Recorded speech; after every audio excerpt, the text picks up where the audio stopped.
that are coming. So now the next stage, which is stage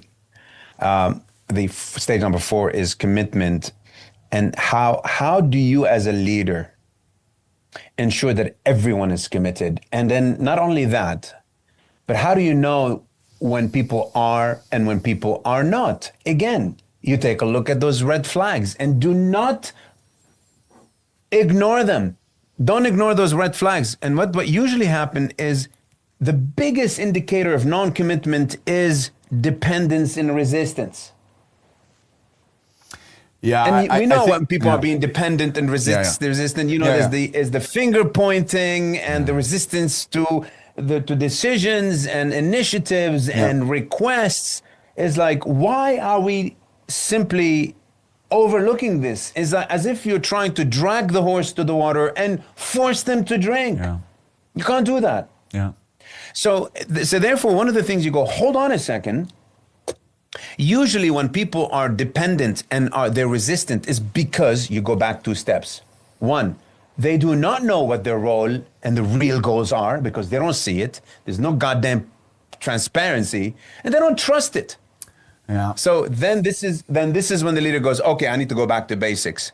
Communicate, identify what are those trust elements that are not happening. So make sure that people see what the goals and the roles are, and then suddenly, oh my God, voila, poof, you'll see people go, okay, now I get it.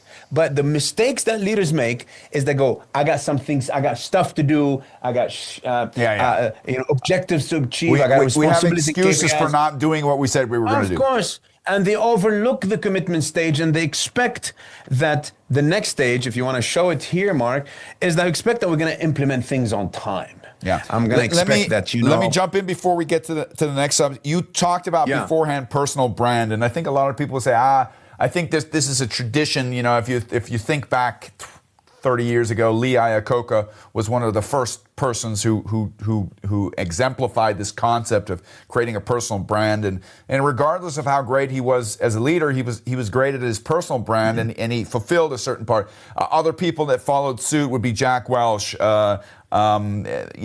Steve Jobs, were all examples of people who were comfortable being on stage and playing that. Sir but Richard I'm going to go a Branson. step further, because what you're saying is gold. If the only person in your company who is that is your CEO, you're screwed. Because the personal brand, when you go back to the role, is something that has to be able to be divided down. So if we're going back to the hotel example, from the doorman to the dishwasher to the general manager of the hotel, everybody knows what is my area of influence. What am I empowered to do? How do I know what the vision is? But more importantly, do I know what potential I have to impact that?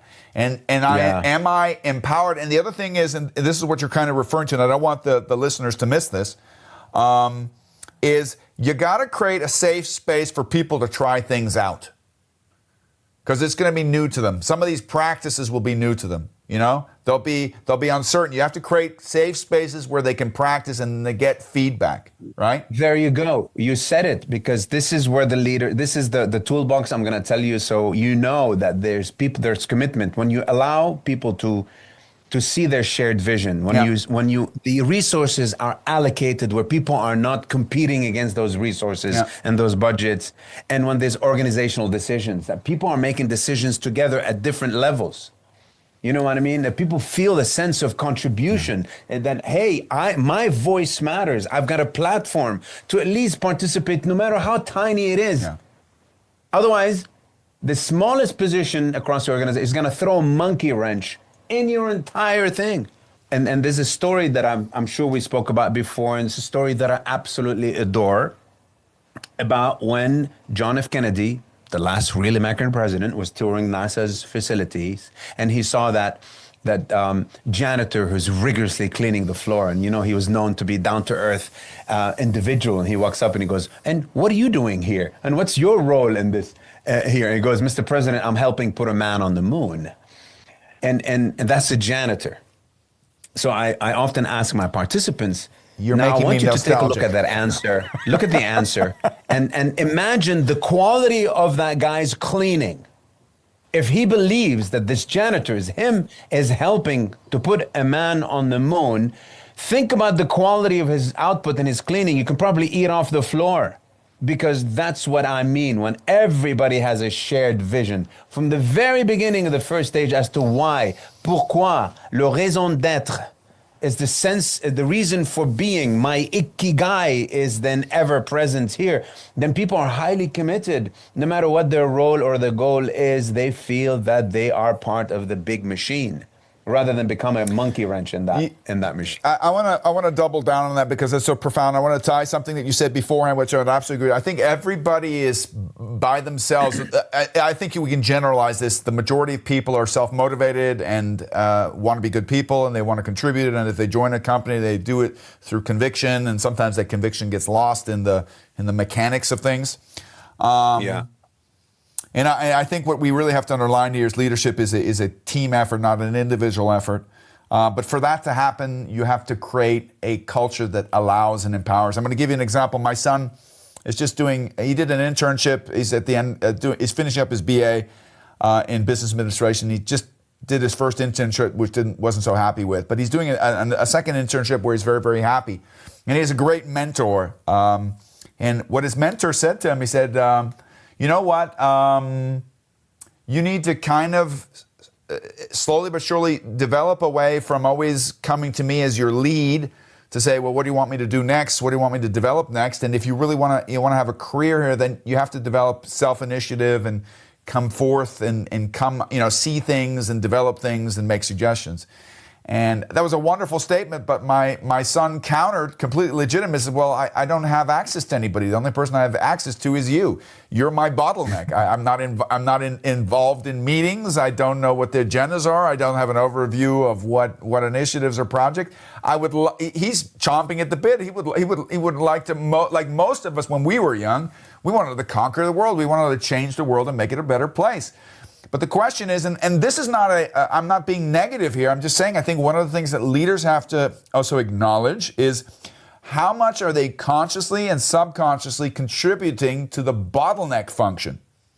Yeah. How much are they empowering? Are they really letting go? I think it doesn't just require trust from the staff to the leaders for leadership to work. It has to work the other way. You have to trust your leaders and your staff members. Otherwise, you're not going to have this. People are not going to pick up the ball that you drop unless they say, I don't know how many companies I know that if a leader dropped the ball, everybody would stand around and be looking at each other, and they'd be looking at the leader, and is he going to pick it up? Who's going to move? Well, there's some organizations that actually celebrate when their leader drops the ball. Yeah, who are chomping at the bit and say, here, I got it. Let me pass it back to you. It's kind of like a rugby game. You're not going to stand around and wait for... Unfortunately. It's not, Unfortunately. Leadership is not a one man, one woman show. Yeah, absolutely. No, it's not.